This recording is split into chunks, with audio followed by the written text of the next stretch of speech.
ST थेट police स्टेशनमध्ये मागच्या सीटवर तो प्रकार सीटवर असं दुपारची वेळ होती। जळगावच्या नवीन बस स्थानकातून बस क्रमांक 4050 रोजप्रमाणे भरून निघाली होती। चाळीसगाव पारोळा नांदगाव या महामार्गावर धावणारी ही बस विद्यार्थी, कामगार, महिला आणि गावाकडच्या प्रवाशांनी अक्षरशः गच्च भरली होती। बसमध्ये पाय ठेवायलाही जागा नव्हती। चालक रायसिंग शांतपणे स्टेअरिंग सांभाळत होता आणि वाहक पाटील गर्दीतून वाट काढत तिकीट फाडत होता। बाहेर उन्हाचा तडाखा होता, पण बसच्या आत गर्दीमुळे घुसमट वाढली होती। काही शाळकरी मुली मागच्या बाजूला उभ्या होत्या। त्यांच्या चेहऱ्यावर सुरुवातीला साधाच भाव होता, पण काही वेळात सगळंच बदललं। आव्हाने फाट्यावर बस थांबली आणि तिथून विजय नावाचा तरुण त्याच्या 2 मित्रांसोबत बसमध्ये चढला। तिघेही सुरुवातीला अगदी साधे प्रवासी वाटत होते। गर्दीतून वाट काढत ते मागच्या बाजूला गेले। बस आधीच भरलेली असल्यामुळे कुणाचं कुणाकडे लक्ष नव्हतं, पण काही मिनिटांनी मागच्या बाजूला उभ्या असलेल्या मुलींच्या चेहऱ्यावर अचानक भीती दिसू लागली। त्या सतत बाजूला सरकण्याचा प्रयत्न करत होत्या। कोणीतरी मुद्दाम जवळ येत होतं, गर्दीचा फायदा घेत होता आणि बसमधल्या इतर लोकांना अजून काहीच समजलं नव्हतं। विजय आणि त्याचे मित्र हळूहळू मोठ्याने कुजबुजू लागले। विचित्र हसू, दबक्या आवाजात केलेल्या कमेंट्स आणि मध्येच मुलींना मुद्दाम धक्का लागेल अशा हालचाली सुरू झाल्या। बसच्या आवाजात ते शब्द पूर्णपणे ऐकू येत होते, पण मुलींच्या चेहऱ्यावरचं टेन्शन वाढत चाललं होतं। एका मुलीने दुसरीचा हात घट्ट पकडला होता। त्या स्वतःला वाचवण्यासाठी इकडे तिकडे सरकत होत्या, पण गर्दी इतकी होती की त्यांना हलायलाही जागा नव्हती। बस नांद्रा फाट्याकडे जात होती। आतमध्ये उकाडा आणि गोंधळ वाढत होता। विजय सतत त्या मुलींकडे पाहून हसत होता।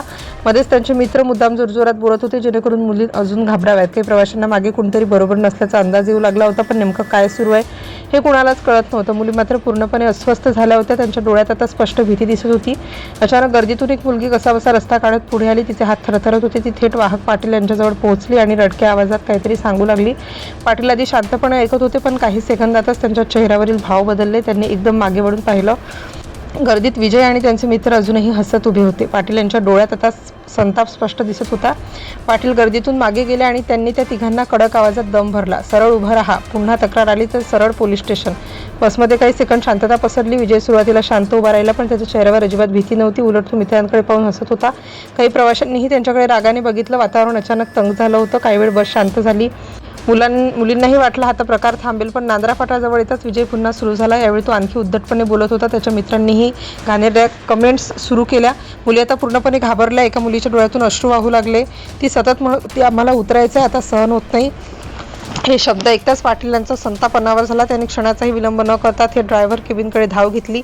चालक रायसिंग आरशातून मागे पाहत होता। त्यालाही काहीतरी गंभीर सुरू असल्याचं लक्षात आलं। पाटील खाली आवाजात त्याला काहीतरी म्हणाले।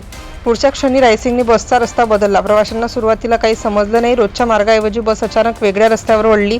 काही लोकांनी विचारायला सुरुवात केली, काय झालं, पण चालक काही बोलत नव्हता। बसचा वेग वाढला होता। मागे उभे असलेले विजय आणि त्याचे मित्र आता गोंधळले होते। त्यांना काहीतरी चुकीचं होत असल्याचा अंदाज आला होता। अचानक पाटील यांनी मोठ्याने घोषणा केली, ही बस आता थेट तालुका पोलीस स्टेशनमध्ये जाणार आहे। हे शब्द ऐकताच बसमध्ये एकच खळबळ उडाली। काही सेकंदासाठी पूर्ण शांतता पसरली। विजयचा चेहरा पांढरा पडला। त्याचे मित्र एकमेकांकडे पाहू लागले। काही वेळापूर्वी हसणारे ते तिघे आता पूर्णपणे घाबरले। विजय थेट पाटील यांच्या जवळ गेला। काका माफ करा, चूक झाली। तो अक्षरशः हात जोडत होता। त्याचे मित्रही घाबरून विनवण्या करत होते, पण पाटील यांचा निर्णय बदलणार नव्हता। बस सरळ पोलीस स्टेशनच्या दिशेने वेगात धावत होती। काही प्रवासीही आता त्या मुलांवर संताप व्यक्त करत होते। बस पोलीस स्टेशनजवळ पोहोचत होती आणि तितक्यात विजयने अचानक मागचा दरवाजा पकडला। कुणाचं काही समजायच्या आत त्याने जोरात दरवाजा उघडला। बस अजूनही वेगात होती। प्रवासी ओरडले, मुली किंचाळल्या आणि पुढच्याच क्षणी विजय धावत्या बसमधून खाली उडी मारून रस्त्यावर फेकला गेला। उडी इतकी जोरात होती की तो रस्त्यावर आपटला। त्याच्या हातापायांना जखमा झाल्या। काही सेकंद तो उठूही शकला नाही, पण पोलिसांच्या भीतीने तो लगेच उठला आणि जखमी अवस्थेतच पळू लागला। बसमधल्या लोकांनी खिडकीतून ते दृश्य पाहिलं आणि सगळे हादरले, पण त्याचे बाकीचे 2 मित्र पळू शकले नाहीत। काही प्रवाशांनी त्यांना घट्ट पकडून ठेवलं। रायसिंगने बस थांबवली नाही। बस थेट तालुका पोलीस स्टेशनच्या आवारात घुसली। अचानक एसटी बस पोलीस स्टेशनमध्ये येताच पोलीस अधिकारी बाहेर धावत आले। प्रवाशांच्या चेहऱ्यावर तणाव होता। मुली अजूनही घाबरलेल्या अवस्थेत होत्या। पाटील खाली उतरले। त्यांनी पोलिसांना संपूर्ण प्रकार सांगायला सुरुवात केली। पोलिसांनी लगेच त्या 2 तरुणांना ताब्यात घेतलं। मुलींना बाजूला नेऊन शांत केलं गेलं। सुरुवातीला त्या बोलायलाही घाबरत होत्या, पण नंतर त्यांनी धैर्य एकवटून बसमध्ये नेमकं काय झालं हे सविस्तर सांगितलं।